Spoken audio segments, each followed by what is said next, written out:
Hello viewers, আশা করি তোমরা সবাই ভালো আছো।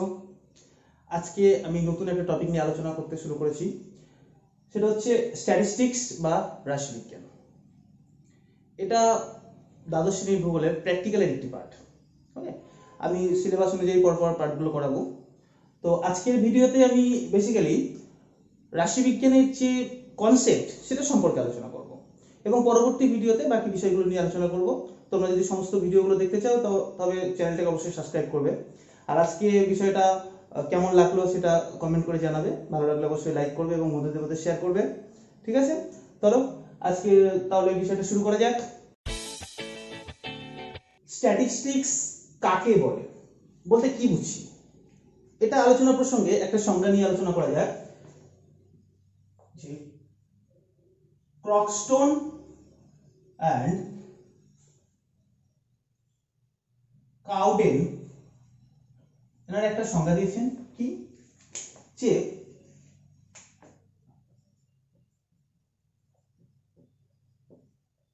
statistics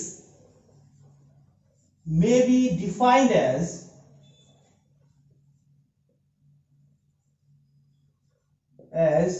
the collection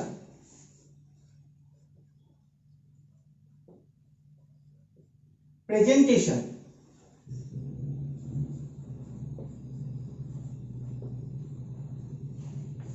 analysis and interpretation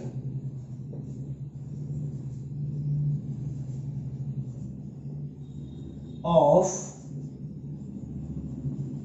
numerical data। এটা ভালো করে বোঝার চেষ্টা করো, কি বলছে? Statistics may be defined as the collection, the first কি বলা হচ্ছে, the collection, okay, presentation, analysis and interpretation কিসে, of numerical data। অর্থাৎ ডেটা, নিউমেরিক্যাল ডেটা বলতে সংখ্যা তত্ত্ব। এই সংখ্যা তত্ত্বে প্রথমে কি, the collection মানে তথ্য সংগ্রহ, তারপরে সেটাকে প্রেজেন্টেশন, অ্যানালাইসিস এন্ড ইন্টারপ্রিটেশন, এই ধাপের মাধ্যমে একটা সামগ্রিক রূপ উপস্থাপনটাকেই বলা হয় স্ট্যাটিস্টিক্স। ঠিক আছে, তাহলে এখান থেকে এই সংজ্ঞা থেকে বোঝা যাচ্ছে যে স্ট্যাটিস্টিক্স এর কিছু ধাপ আছে। আমি যদি সেই ধাপগুলোকে দেখো একটা চিত্রের মাধ্যমে দেখাই, তাহলে বিষয়টা কিরকম আসবে?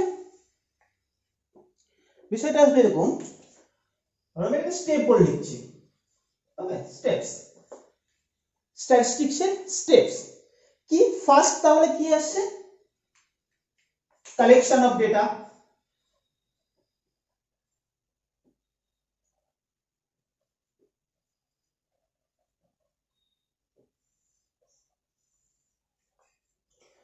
তাহলে প্রথমে কি, কালেকশন অফ ডেটা অর্থাৎ তথ্য সংগ্রহ, তারপরে সেটাকে কি করা হয়, ট্যাবুলেশন,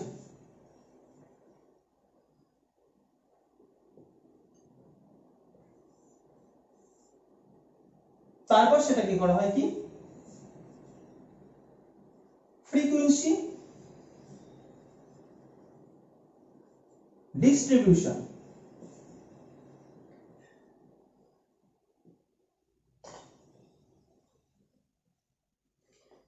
অর্থাৎ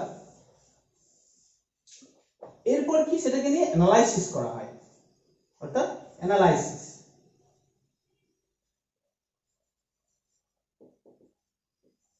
এই অ্যানালাইসিসটা দুরকম ভাবে করা যেতে পারে, অর্থাৎ একটা হয় ম্যাথমেটিক্যাল,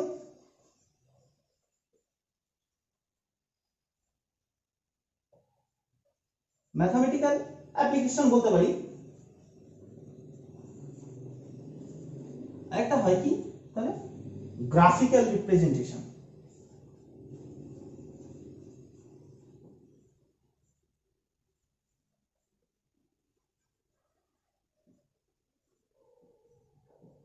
অর্থাৎ দেখো এই সামগ্রিক রূপটা থেকে কি বুঝতে পারছি, কালেকশন অফ ডেটা অর্থাৎ রাশিবিজ্ঞানের ক্ষেত্রে, অর্থাৎ মনে করো কোনো সমস্যা সমাধানের ক্ষেত্রে আমাদের প্রথম কাজ কি, তথ্য সংগ্রহ।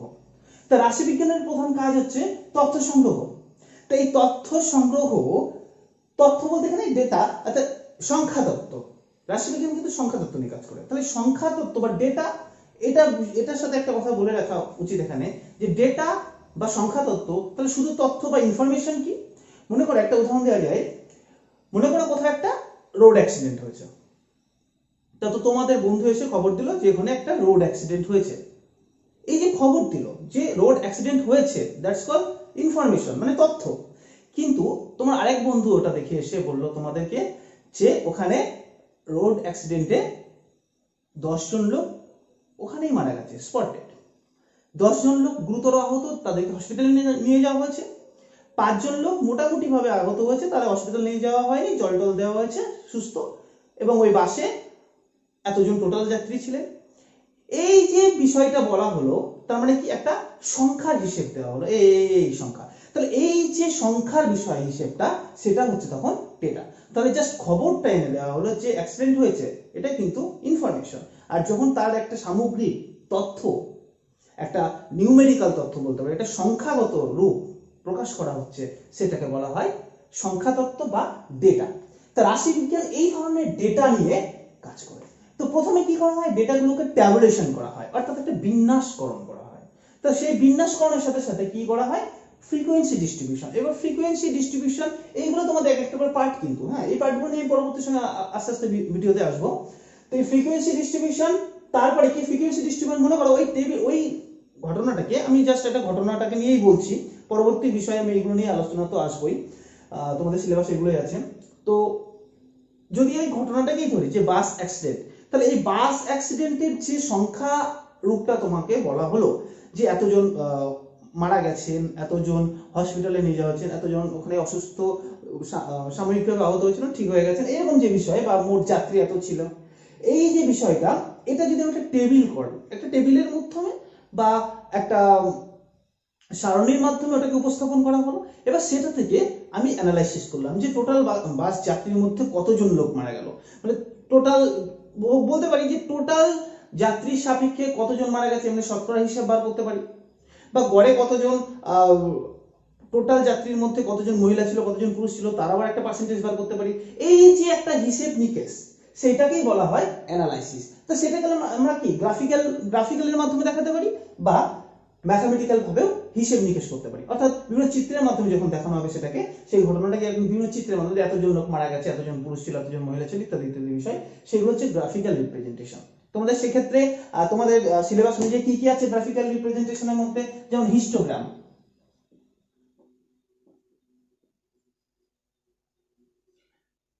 ফ্রিকোয়েন্সি পলিগন,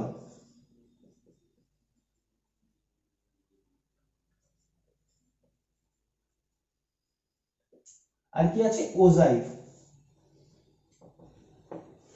আর ম্যাথমেটিক্যাল রিপ্রেজেন্টেশন বা ম্যাথমেটিক্যাল অ্যাপ্লিকেশনের মধ্যে কি কি বিষয় আসে, এখানে যদি আলোচনা করি, দুটো বিষয় আলাদাভাবে আলোচনা করা যেতে পারে। একটা হচ্ছে, এখানে আমি একটু বড় করে লিখছি বিষয়টা পড়ে, দেখো কি কি এই বিষয় ম্যাথমেটিক্যাল অ্যাপ্লিকেশনের মধ্যে। একটাকে যদি সেন্ট্রাল টেন্ডেন্সি, আরেকটা হচ্ছে measures of dispersion.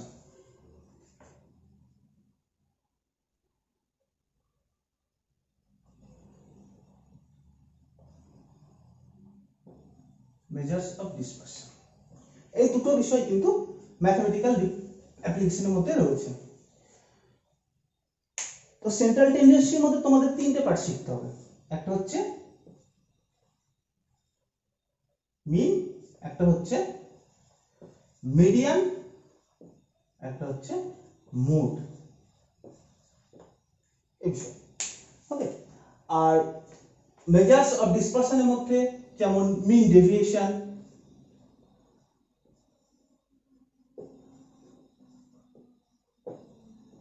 Standard deviation,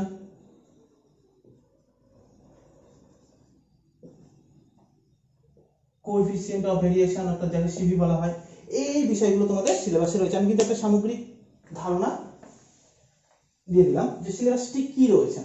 তাহলে আমরা কি বুঝলাম, যে রাশিবিজ্ঞানের বিষয়টা হচ্ছে ডেটা সংগ্রহ অর্থাৎ তথ্য সংগ্রহ, তারপরে সেটাকে ট্যাবুলেশন করা এবং ফ্রিকোয়েন্সি ডিস্ট্রিবিউশন করা। এই ফ্রিকোয়েন্সি ডিস্ট্রিবিউশন টেবিলের উপর ভিত্তি করে সেটাকে অ্যানালাইসিস করা। দুরকম ভাবে অ্যানালাইসিস, একটা হচ্ছে ম্যাথমেটিক্যাল ভাবে আর একটা হচ্ছে গ্রাফিক্যাল ভাবে। তো গ্রাফিক্যাল ভাবে বা চিত্রের সাহায্যে কিভাবে উপস্থাপন আছে, হিস্টোগ্রাম আছে, ফ্রিকোয়েন্সি পলিগন আছে, ওজাইড আছে। আর ম্যাথমেটিক্যাল পার্টের মধ্যে রয়েছে তোমাদের সেন্ট্রাল টেন্ডেন্সি আর মেজার্স অফ ডিসপারশন। সেন্ট্রাল টেন্ডেন্সির মধ্যে মিন, মিডিয়ান, মোড, আর মেজার্স অফ ডিসপারশনের মধ্যে রয়েছে mean, deviation, standard deviation, coefficient of variation, এই পার্টগুলো রয়েছে। ঠিক আছে, যদি তোমাদের 12 এ এই পার্টগুলো সম্পর্কে খুব একটা পরীক্ষায় আসে না, কারণ এগুলো একটা সাইন্টিফিক ক্যালকুলেটর লাগে এগুলো হিসেব নিকেশ করতে, তো 12 এর ক্ষেত্রে খুব একটা আসে না, তবে আমি সবগুলোই পার্টই করাবো তোমাদের। ওকে, তো মিন, মিডিয়ান, মোড এটা হচ্ছে সবচেয়ে ভাইটাল বিষয় তোমাদের। এগুলো তাহলে রাশি বিজ্ঞানের মেন কনসেপ্ট, অর্থাৎ রাশি বিজ্ঞান কি কি ধাপে এই বিষয়টা নিয়ে আলোচনা করে।